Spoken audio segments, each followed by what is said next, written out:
Hey everybody, welcome to today's video on this album review on Icehouse's 1982 album, Primitive Man. Primitive Man was their second album. Icehouse is an Australian sort of synth pop slash rock band. Uh, they started really early on. They were sort of like a cover band. And it's interesting that they were a cover band in Australia for maybe like 4 or 5 years playing together. They've been playing together for the original members over here. I think of Ian Davies as the singer. I always forget the name of the guitar player, but they've kind of mixed in some bass players and changed a few bass players here on there. They changed a lot of drummers. I feel. Oh no, maybe the drummers maybe changed once, but maybe changed a couple of the other members. But for the most part, the two or three guys are been there since the mid '70s. Like they play really tight together. Obviously, they're good friends, and they started out doing cover songs. And that's kind of an interesting point that they started out as a cover band because there's a lot of their albums, a lot of their songs that sound like other bands in their own way, and you're like, oh, that sounds like that sounds like Roxy Music. You're like, oh, that sounds like Simple Minds. There's even a song that sort of sounds like Aha. There's a song on that this particular album, but there's probably like three or four songs too I can point to, like Simple Minds or Roxy Music, or there's one's Aha. I'm blanking on another one, maybe Tears for Fears, but it makes sense because they opened for Simple Minds right around this album in 1982. So their next album I think was called Sidewalk. I can see why that album has a couple songs that sound like Simple Minds, like they were influenced by them, and they're a good cover band, and they can mimic another band really well and kind of turn it into their own. So I think it's kind of an advantage. Does it hurt the song that it sounds like somebody else? Not really.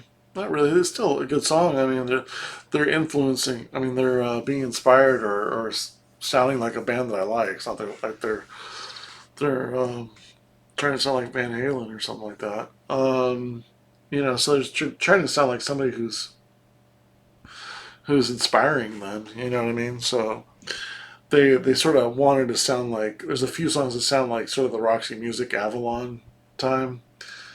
Um, so if you guys know Dance On, or there's a few songs on Sidewalk that sounds like Avalon album. But yeah, this is their. They started out under the name of Flowers, like in 1979, and I guess they had to give up that name because somebody else had that name, so they became Icehouse and came out with their self-titled album, I think in 1980, and then this album came out in '82, and this was their second album. So let's get into it. So I'm looking at my notes here. I don't have as much notes on this album as a lot of the stuff I've been reviewing, so this one might be a little shorter.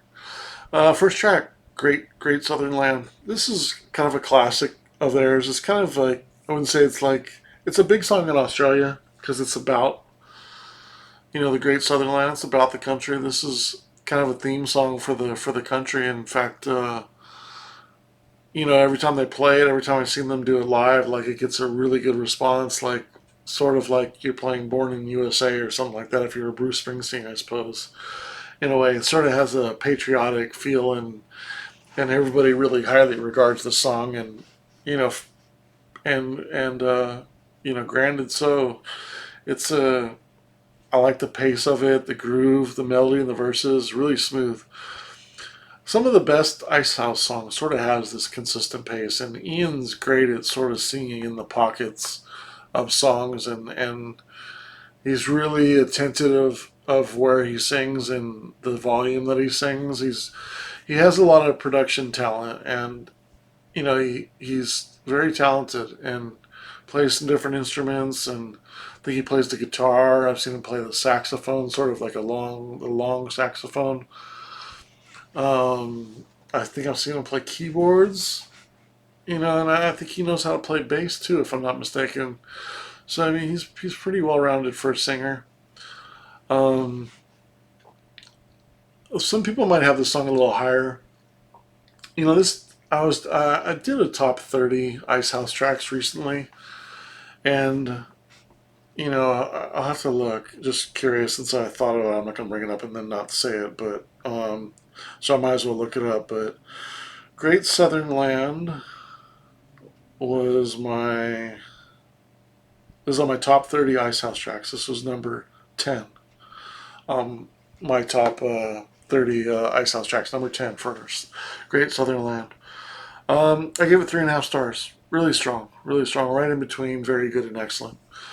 Uh, Track two is actually goes right into the my least favorite song on the album. It's called Uniform. It's not bad. There's nothing really to mention special about here. Nothing horrible. It just kind of flies by, and I don't really have an opinion really either way. If it's good or if it's bad, it's just okay. So I just got it 1 star.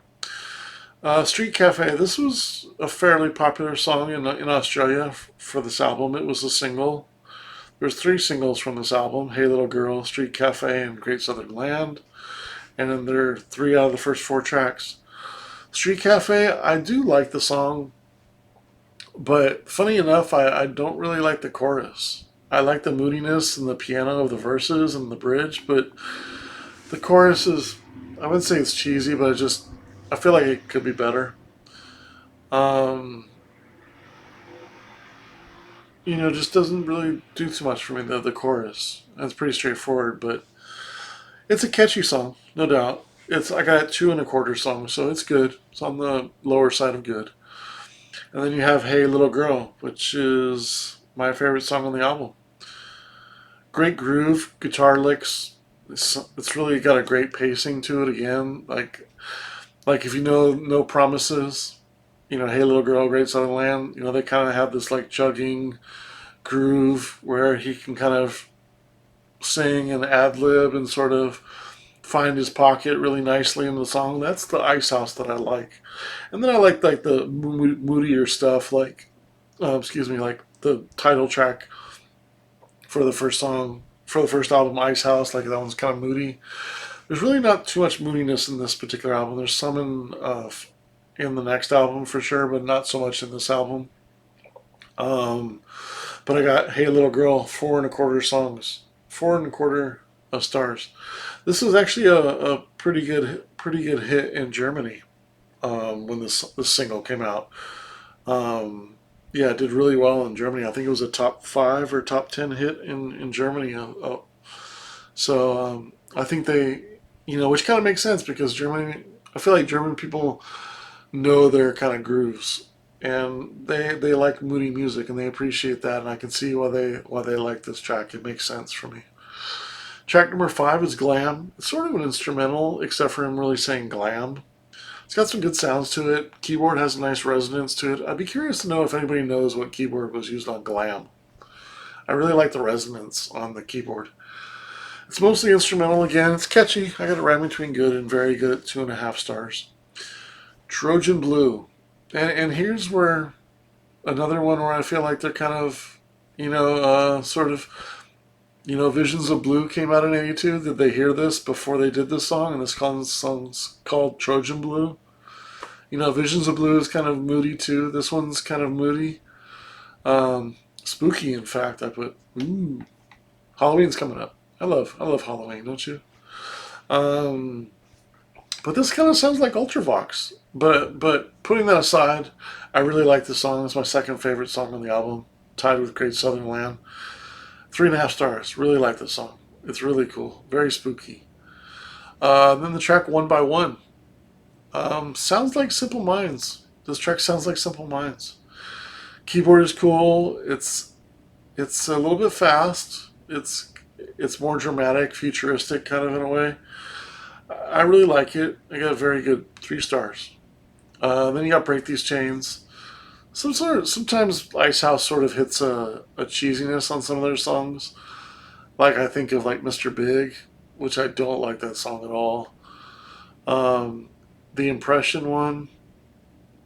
Um, I don't mind Electric Blue and their 2 big hits, Electric Blue and Crazy. I don't mind those tracks. But sometimes they try a little too hard. They're a good band, and when they make a hit, it's a hit, and I don't mind it. But sometimes they try a little too hard, and if you know Impression, whatever that Impression song, or Mr. Big, like I don't. This is kind of one where they're trying too hard, and they're like break these chains, like just kind of sounds cheesy.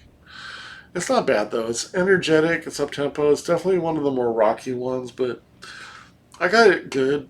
But it's got some okay parts on it. But it's catchy. I got it. I got it 2 stars. Good. I'm not going to overanalyze it, but I think it's trying too hard on that one. Mysterious thing.